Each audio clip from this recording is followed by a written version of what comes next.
Hi എല്ലാവർക്കും ഡോട്ടോയുടെ പുതിയൊരു വീഡിയോയിലേക്ക് സ്വാഗതം. അപ്പോൾ നമ്മളിപ്പോൾ നോക്കാൻ പോകുന്നത് മനുഷ്യ ശരീരം എന്ന് പറയുന്ന ടോപ്പിക്കിലെ കുറച്ച് ഇമ്പോർട്ടൻ്റ് ആയിട്ടുള്ള ചോദ്യങ്ങളാണ്.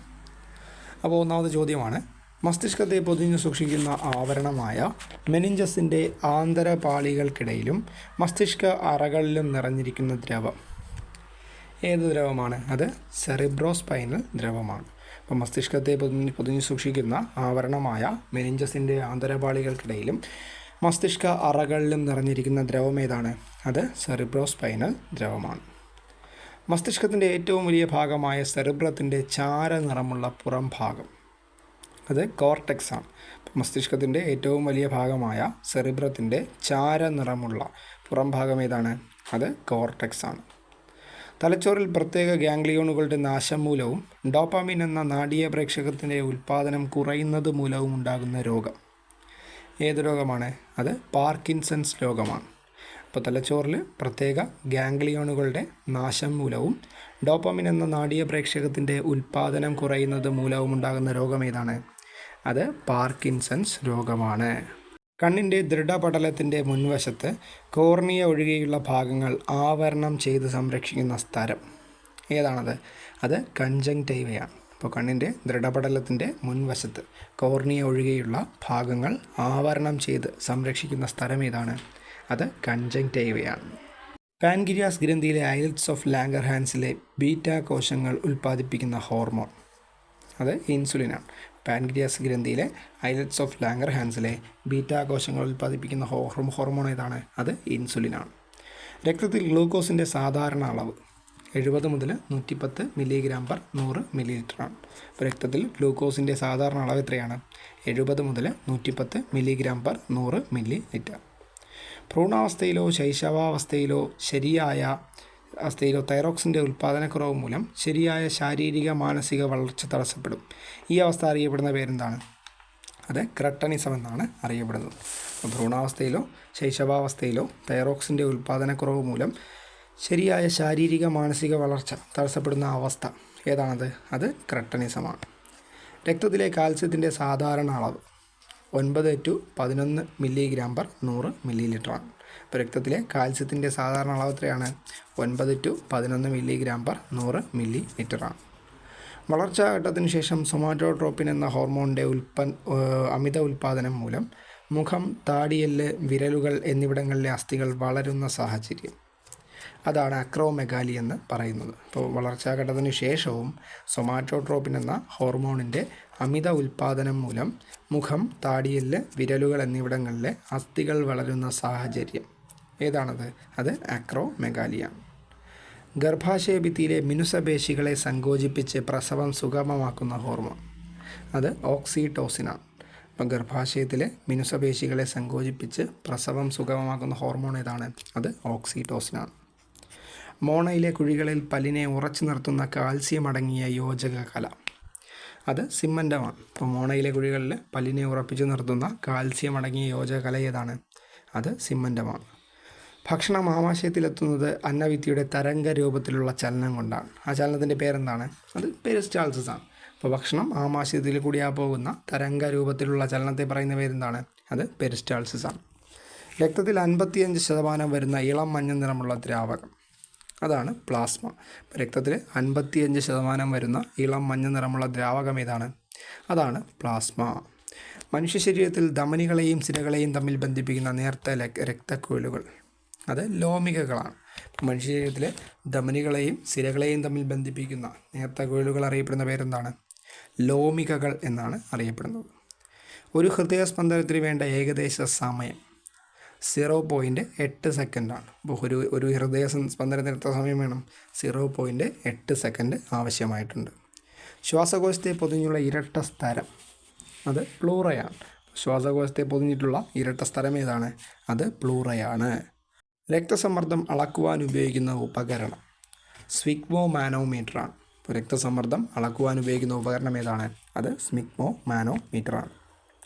ഒരു സാധാരണ ഉച്ഛ്വാസത്തിലൂടെ ഉള്ളിലേക്കെടുക്കുകയോ നിശ്വാസത്തിലൂടെ പുറംതള്ളുകയോ ചെയ്യുന്ന വായുവിൻ്റെ അളവ് ടൈഡൽ വോളിയമാണ്. അപ്പോൾ ഒരു സാധാരണ ഉച്ഛ്വാസത്തിലൂടെ ഉള്ളിലേക്കെടുക്കുകയോ നിശ്വാസത്തിലൂടെ പുറംതള്ളുകയോ ചെയ്യുന്ന വായുവിൻ്റെ അളവിനെ പറയുന്ന പേരെന്താണ്? ടൈഡൽ വോളിയമാണ്. മനുഷ്യ ശരീരത്തിലെ ഏറ്റവും വലിയ കോശം അത് അണ്ഡമാണ്. അപ്പോൾ മനുഷ്യ ശരീരത്തിലെ ഏറ്റവും വലിയ കോശം ഏതാണ്? അത് അണ്ഡമാണ്. വസ്തുക്കളെ കറുപ്പായും വെളുപ്പായും കാണുവാൻ സഹായിക്കുന്ന പ്രകാശഗ്രന്ഥികൾ അത് റോഡ് കോശങ്ങളാണ്. അപ്പോൾ വസ്തുക്കളെ കറുപ്പായിട്ടും വെളുപ്പായിട്ടും കാണുവാൻ സഹായിക്കുന്ന പ്രകാശഗ്രന്ഥികൾ ഏതാണ്? അത് റോഡ് കോശങ്ങളാണ്. ഹൃദയത്തിൻ്റെ പേസ് മേക്കർ അത് SA നോഡ്, സൈനോ ഏട്രിയൽ നോഡാണ്. അപ്പോൾ ഹൃദയത്തിൻ്റെ പേസ് മേക്കർ എന്നറിയപ്പെടുന്നത് ഏതാണ്? അത് SA നോഡാണ്, സൈനോ ഏട്രിയൽ നോഡാണ്. ആദ്യമായി ഹൃദയം മാറ്റിവയ്ക്കൽ ശസ്ത്രക്രിയയ്ക്ക് വിധേയനായ വ്യക്തി ലൂയിസ് വാഷ്കാൻസ്കിയാണ്. അപ്പോൾ ആദ്യമായിട്ട് ഹൃദയം മാറ്റിവയ്ക്കൽ ശസ്ത്രക്രിയയ്ക്ക് വിധേയനായ വ്യക്തി ആരാണ്? അത് ലൂയിസ് വാഷ്കാൻസ്കിയാണ്. ധമനികളുടെ ഭിത്തിയിൽ കൊളസ്ട്രോൾ വന്നടിയുന്നതിൻ്റെ ഫലമായി രക്തപ്രവാഹത്തിൻ്റെ വേഗം കുറയുന്ന അവസ്ഥ ആതിറോസ്ക്ലെറോസിസ് ആണ്. അപ്പോൾ ധമനികളുടെ ഭിത്തിയിൽ കൊളസ്ട്രോൾ വന്നടിയുന്നതിൻ്റെ ഫലമായിട്ട് രക്തപ്രവാഹത്തിൻ്റെ വേഗം കുറയുന്ന അവസ്ഥ എന്താണ്? ആതിറോസ്ക്ലെറോസിസ് ആണ്. മനുഷ്യ ശരീരത്തിൽ ഹൃദയമിടിപ്പ് 1 മിനിറ്റിൽ ശരാശരി 60-ൽ കുറഞ്ഞു പോകുന്ന അവസ്ഥ ബ്രാഡികാർഡിയ. അപ്പോൾ മനുഷ്യ ശരീരത്തിൽ ഹൃദയമിടിപ്പ് 1 മിനിറ്റിൽ ശരാശരി 60-ൽ കുറഞ്ഞു പോകുന്ന അവസ്ഥ എന്താണ്? അത് ബ്രാഡികാർഡിയ എന്നാണ് പറയുന്നത്. ഏറ്റവും വലിയ ശ്വേതരക്താണു മോണോസൈറ്റാണ്. അപ്പോൾ ഏറ്റവും വലിയ ശ്വേതരക്താണു ഏതാണ്? അത് മോണോസൈറ്റാണ്. ആൻറ്റിബോഡികൾ ഉൽപ്പാദിപ്പിക്കുന്ന ശ്വേതരക്താണു ലിംഫോസൈറ്റാണ്. അപ്പോൾ ആൻറ്റിബോഡികൾ ഉൽപ്പാദിപ്പിക്കുന്ന ശ്വേതരക്താണു ഏതാണ്? അത് ലിംഫോസൈറ്റാണ്. രക്തം കട്ടപിടിക്കാതെ സൂക്ഷിക്കുവാൻ രക്തബാങ്കുകൾ ഉപയോഗിക്കുന്ന രാസവസ്തു സോഡിയം സിട്രേറ്റ് ആണ്. അപ്പോൾ രക്തം കട്ടപിടിക്കാതെ സൂക്ഷിക്കുവാനായിട്ട് രക്തബാങ്കുകളിൽ ഉപയോഗിക്കുന്ന രാസവസ്തു ഏതാണ്? അത് സോഡിയം സിട്രേറ്റ് ആണ്. A രക്തഗ്രൂപ്പ് ഉള്ളവരുടെ രക്തത്തിൽ അടങ്ങിയിരിക്കുന്ന ആൻറ്റിബോഡി B ആണ്. അപ്പോൾ A രക്തഗ്രൂപ്പ് ഉള്ളവരുടെ രക്തത്തിൽ അടങ്ങിയിരിക്കുന്ന ആൻറ്റിബോഡി ഏതാണ്? ആൻറ്റിബോഡി B ആണ്. ഉയർന്ന രക്തസമ്മർദ്ദം കൊണ്ട് രക്തക്കുഴലുകൾ പൊട്ടിപ്പോകുന്ന അവസ്ഥ അത് ഹെമറേജ് ആണ്. അപ്പോൾ ഉയർന്ന രക്തസമ്മർദ്ദം കൊണ്ട് രക്തക്കുഴലുകൾ പൊട്ടിപ്പോകുന്ന അവസ്ഥയെ പറയുന്ന പേരെന്താണ്? സെറിബ്രൽ ഹെമറേജ് ആണ്. ശരീരത്തിൽ യൂറിയ നിർമ്മാണം നടത്തുന്ന അവയവം കരളാണ്. അപ്പോൾ ശരീരത്തിൽ യൂറിയ നിർമ്മാണം നടത്തുന്ന അവയവം ഏതാണ്? അത് കരളാണ്. 2 വൃക്കകളും ഒരുപോലെ പ്രവർത്തനരഹിതമാകുന്ന അവസ്ഥ യുറീമിയയാണ്. അപ്പോൾ 2 വൃക്കകളും ഒരുപോലെ പ്രവർത്തനരഹിതമാകുന്ന അവസ്ഥ എന്താണ്? അത് യുറീമിയയാണ്. മനുഷ്യ ശരീരത്തിലെ അക്ഷാസ്ഥികൂടത്തിലെ അസ്ഥികളുടെ എണ്ണം 80 ആണ്. അപ്പോൾ മനുഷ്യ ശരീരത്തിലെ അക്ഷാസ്ഥികൂടത്തിലെ അസ്ഥികളുടെ എണ്ണം എത്രയാണ്? 80 ആണ്. മനുഷ്യ ശരീരത്തിൽ ഇടുപ്പിലെ അസ്ഥികൾ പെൽവിസ് ആണ്. അപ്പോൾ മനുഷ്യ ശരീരത്തിൽ ഇടുപ്പിലെ അസ്ഥികൾ അറിയപ്പെടുന്ന പേരെന്താണ്? പെൽവിസ് ആണ്. മനുഷ്യ ശരീരത്തിലെ ഏറ്റവും നീളമുള്ള പേശി സാർട്ടോറിയസ് ആണ്. അപ്പോൾ മനുഷ്യ ശരീരത്തിലെ ഏറ്റവും നീളമുള്ള പേശി ഏതാണ്? സാർട്ടോറിയസ് ആണ്. ഉമിനീരിൽ അടങ്ങിയിരിക്കുന്ന രാസാഗ്നി ടയലിനാണ്. അപ്പം ഉമിനീരിൽ അടങ്ങിയിരിക്കുന്ന രാസാഗ്നി ഏതാണ്? അത് ടയലിൻ അല്ലെങ്കിൽ സലൈമറി ആംലേസ് എന്ന് പറയും. അന്നജത്തെ ലഹിപ്പിക്കുന്ന രാസാഗ്നി അമിലേസ് ആണ്. അപ്പോൾ അന്നജത്തെ ദഹിപ്പിക്കുന്ന രാസാഗ്നി ഏതാണ്? അമിലേസ് ആണ്.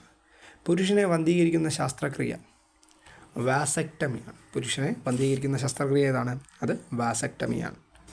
ടെസ്റ്റ് ട്യൂബ് ശിശുവിൻ്റെ സാങ്കേതിക വിദ്യ അറിയപ്പെടുന്ന പേര് ഇൻവിട്രോ ഫെർട്ടിലൈസേഷൻ. അപ്പോൾ ടെസ്റ്റ് ട്യൂബ് ശിശുവിൻ്റെ സാങ്കേതിക വിദ്യ അറിയപ്പെടുന്ന പേരെന്താണ്? In vitro fertilisation.